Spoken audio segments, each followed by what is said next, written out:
Assalamualaikum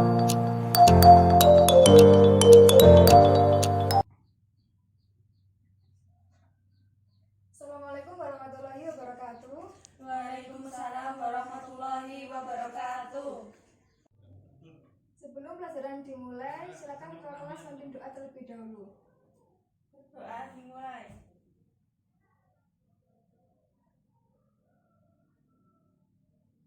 Selesai. Selanjutnya, Ibu akan presentasi terlebih dahulu ya. Nanti kalau dipanggil silakan angkat tangan untuk bilang hadir. Ernita Setiorini Hadir. hadir. Ida Retno Wulandari Hadir.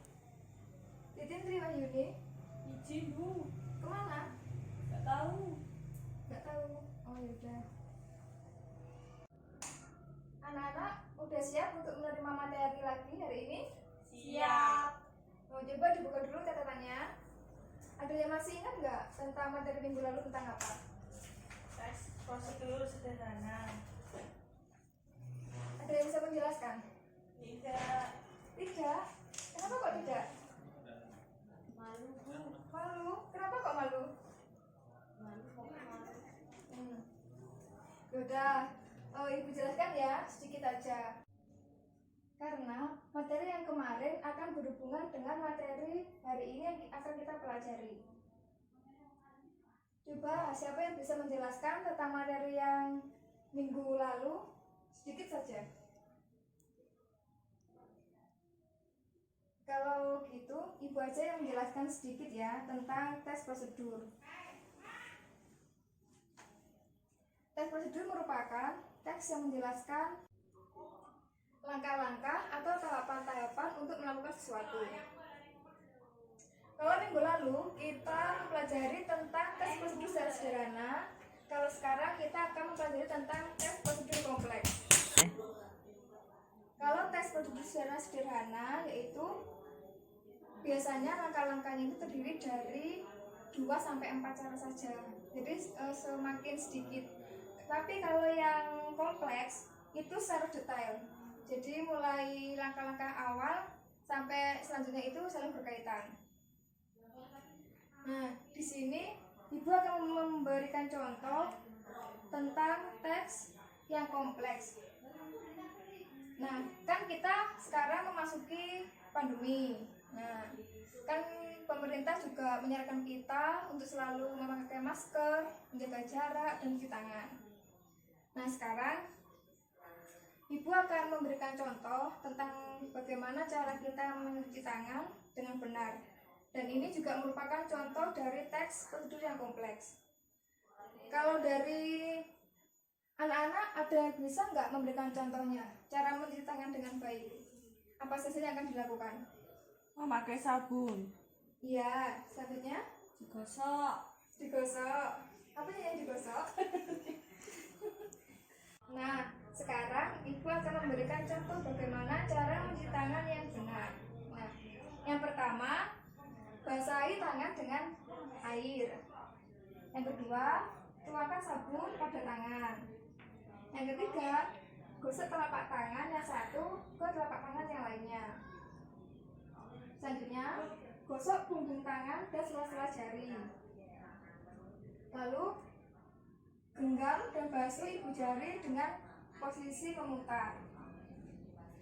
Selanjutnya, gosok tangan yang bersabun dengan air yang mengalir.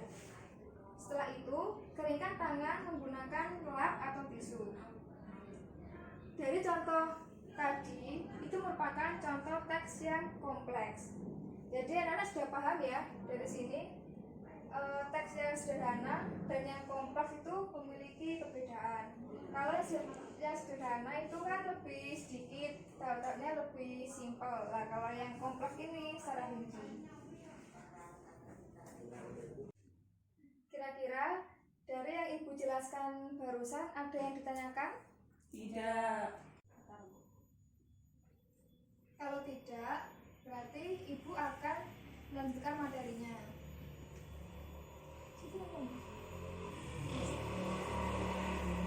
Jadi gini, tes prosedur kompleks. Kalian sering nggak kalau memulai sesuatu, kalian pasti melihat kan atau mencari bagaimana langkah-langkahnya. Nah, biasanya langkah-langkah tersebut terdapat di bagian belakang produk. Misalkan kalau dari Indomie itu kan ada di bagian belakang, itu kan ada tata cara memasak mie. Nah, itu yang disebut dengan tes prosedur. Kalau kita tidak mengetahui bagaimana langkah-langkahnya, pasti kita akan kebingungan dan nanti kita tidak bisa menggunakan benda atau barang tersebut dengan maksimal. Nah, itu tadi fungsi dari tes prosedur. Dari sini ada yang ditanyakan? Tidak. Jadi tes prosedur merupakan tes yang digunakan sebagai petunjuk melakukan sesuatu, menggunakan langkah-langkah yang berurutan dan sistematis. Supaya apa? Supaya tujuan yang kita inginkan itu bisa tercapai dan nanti hasil akhirnya tidak mengecewakan. Kalau kita tidak membaca langkah-langkahnya, nanti tidak sesuai dengan yang kita inginkan. Jadi teman-teman tahu ya sekarang apa itu tes prosedur. Setelah kita mempelajari tentang pengertian tes prosedur kompleks, sekarang kita akan mempelajari tentang ciri-cirinya. Yang pertama yaitu bersifat informatif. Ada yang tahu apa itu informatif? Tidak. Informatif ini berarti selalu memberikan informasi yang jelas mengenai apa yang harus kita lakukan agar sesuai dengan prosedur yang berlaku. Yang kedua, selalu berisi tahapan atau langkah-langkah yang berkelanjutan serta penjelasan yang harus kita ikuti secara bertahap. Yang ketiga, biasanya teks prosedur itu selalu menggunakan bahasa yang rinci, detail, dan teliti. Kenapa kok begitu? Karena kita tidak bisa melakukan atau melaksanakan kesalahan dalam melaksanakan atau mengerjakan kegiatan dalam tes prosedur itu. Yang keempat bersifat objektif. Ada yang tahu apa itu objektif? Tidak. Nah, objektif berarti dalam memberikan arahan sudah melewati proses pengujian dan verifikasi sehingga tidak dipengaruhi pendapat atau pandangan pribadi. Selanjutnya yaitu memiliki atau bersifat akurat dan faktual. Jadi harus berdasarkan kenyataan. Yang terakhir yaitu yang keenam, memiliki penjelasan yang logis atau masuk akal sehingga pembaca itu tidak bingung dan meyakini kebenaran dari teks tersebut. Dari keenam tadi ciri-cirinya ada yang ditanyakan? Tidak.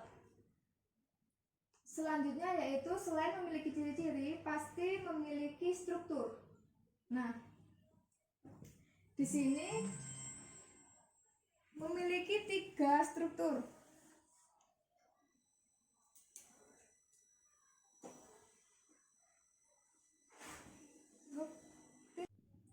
Yang pertama yaitu tujuan.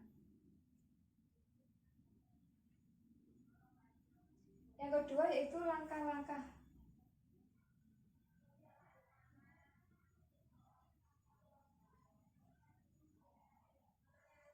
Yang ketiga yaitu penugasan atau penutupan.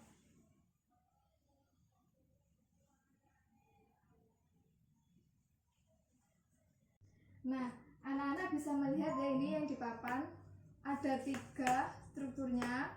Yang pertama yaitu tujuan. Tujuan yaitu biasanya dituliskan tentang deskripsi, fungsi, dan tujuan mengenai apa yang harus dan akan kita lakukan supaya sesuai dengan yang akan kita harapkan. Yang kedua, yang bagian langkah-langkah pasti isinya adalah tahapan yang harus kita lakukan dalam membuat atau melakukan sesuatu dari awal hingga akhir secara berurutan. Kalau bagian yang ketiga itu penegasan ulang atau penutupan. Biasanya isinya kesimpulan atau pengulangan pernyataan dari tes prosedur atau langkah-langkah yang belum kita lakukan sebelumnya. Ibu akan kasihkan contoh ya tentang tes prosedur lagi. Tapi sebelumnya kita masih membahas tentang aspek kebahasaan. Di sini ada beberapa yang menjadi ciri juga ya dari tes prosedur, yaitu yang pertama menggunakan kata kerja atau kata perintah. Biasanya kalau di tes prosedur kan ada kata-kata atau kata perintah yang biasanya diawali dengan kata angkatlah, tiriskan, hindari, rebuslah, dan lain sebagainya. Yang kedua yaitu memiliki kata kerja aktif. Contohnya kalau kata kerja aktif ini kata menyiram, membungkus, melempar, membuang, dan sebagainya. Selain kata kerja aktif juga memiliki konjungsi. Ada yang tahu konjungsi itu apa? Penghubung. Kata penghubung, iya benar. Jadi tes prosedur itu menggunakan konjungsi atau kata penghubung untuk memberikan urutan atau langkah-langkah yang harus kita lakukan.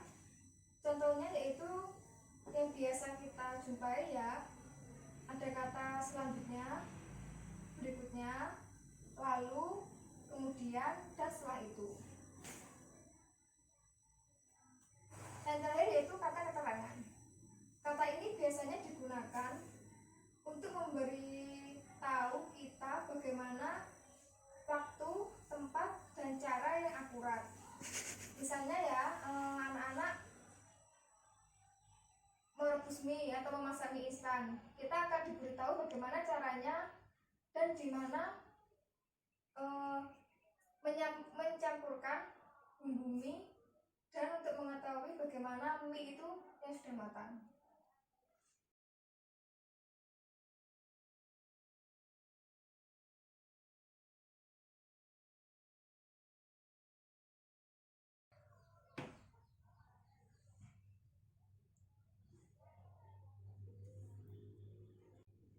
Dari 4 poin tadi yang Ibu jelaskan, mulai dari pengertian, ciri-ciri, struktur, dan aspek kebahasaan. Ada yang mau ditanyakan terlebih dahulu? Tidak. Kalau tidak, bisa dilihat di depan ya. Ini merupakan contoh tes prosedur kompleks. Ini bisa dilihat kan? Nah, yang pertama ada ini langkah-langkahnya. Judulnya yaitu tentang kiat menata rambut pendek. Tujuannya untuk memberitahu bagaimana cara-cara atau langkah-langkah untuk menata rambut pendek. Yang pertama di sini ada langkah yang pertama yaitu keringkan rambut dengan handuk. Nah, di sini kan sudah sesuai ya gambarnya. Dikeringkan pakai handuk. Nah, yang kedua, gunakan produk styling. Nah, ini bisa menggunakan vitamin maupun serum rambut. Nah, yang ketiga, blow dry dari akar rambut menggunakan hair dryer. Dan yang keempat, tambahkan kesan bervolume. Jadi setelah kita melewati beberapa tahap ini, nanti hasilnya akan seperti ini. Nah, kan kalau ada gambarnya kan bisa jelas kan anak-anak. Ya, ini bisa dilihat contohnya. Diperhatikan. Kalau ada yang belum paham silakan ditanyakan. Tidak paham. Paham ya? Nah, kalau gitu habis ini akan Ibu bentuk kelompok, yaitu ada 2 kelompok. Yang pertama Ernita dan Yaya. Setelah itu silakan mengerjakan soal yang sudah tertera di lembar kerja ini.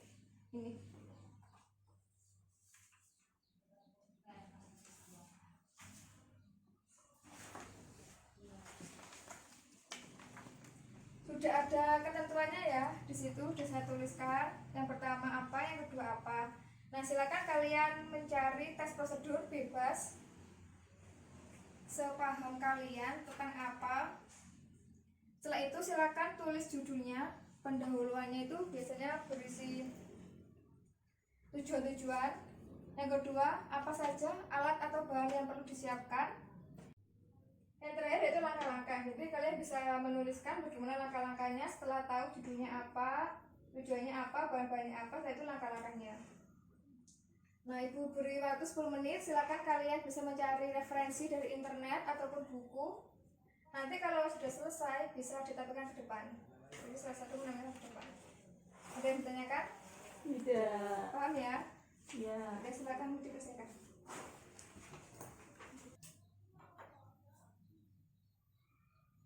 Kalau masih belum paham, ini ya bisa melihat contoh yang di depan.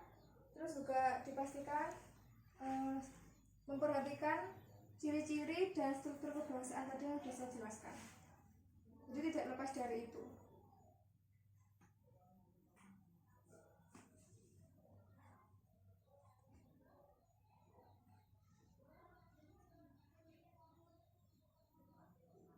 Kalau yang masih bingung bisa bertanya, nggak usah takut.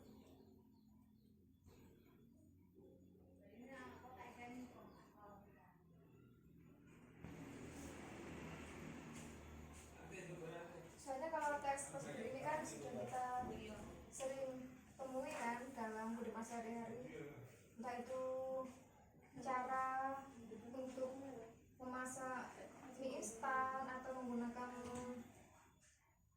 produk perawatan maupun alat-alat listrik lainnya. Jadi tidak sulit lah ya. Jadi yang pertama untuk langkah-langkah yang harus dilakukan untuk membuat teks prosedur, yaitu yang pertama silakan menentukan topik dulu yang akan dibuat tentang apa. Yang kedua mengumpulkan sumber informasi dan menulis kerangka teks prosedur. Yang ketiga mengembangkan informasi dan menentukan langkah-langkahnya. Yang terakhir menyusun teks prosedur kompleks secara utuh.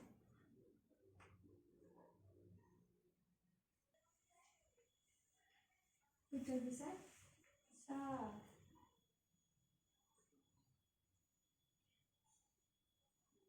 Oke.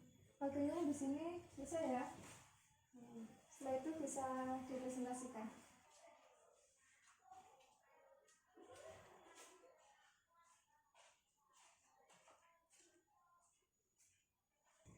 Gimana, udah selesai tugasnya? Sudah.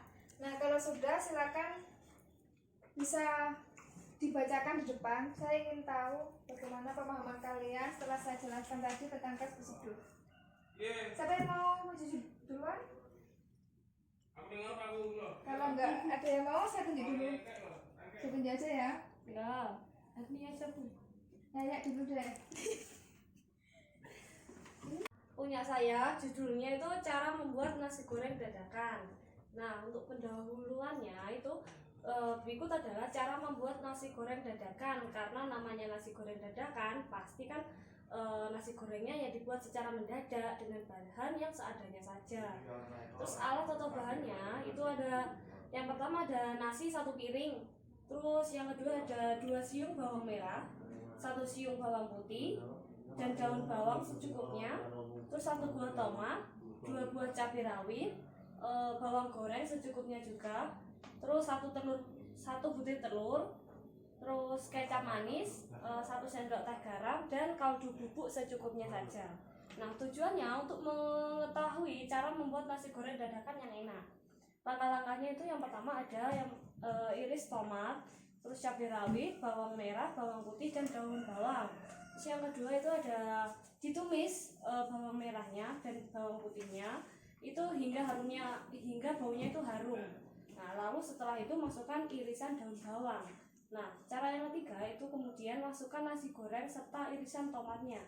Nah, lalu masukkan telurnya, kecap manis, dan kaldu bubuknya, terus garam, lalu aduk rata sampai tercampur bumbu-bumbunya itu. Nah, setelah merata dan kecapnya itu menyatu dengan nasi goreng, nasi gorengnya siap diangkat dan siap disajikan. Selesai. Oke, terima kasih. Bisa duduk upload tepuk tangan dulu ya buat teman-teman yang maju. Coba bisa Ibu minta ini. Nah, dari contoh tadi temannya yang maju, ini sudah merupakan tes prosedur kompleks. Soalnya kan sudah terdiri dari ada bahan-bahannya, terus langkah-langkahnya juga dari yang pertama hingga yang akhir itu selalu berurutan atau selalu berhubungan. Ya, ini udah benar punyanya Yaya, ini bagus contohnya. Selanjutnya itu bisa maju, Ernita.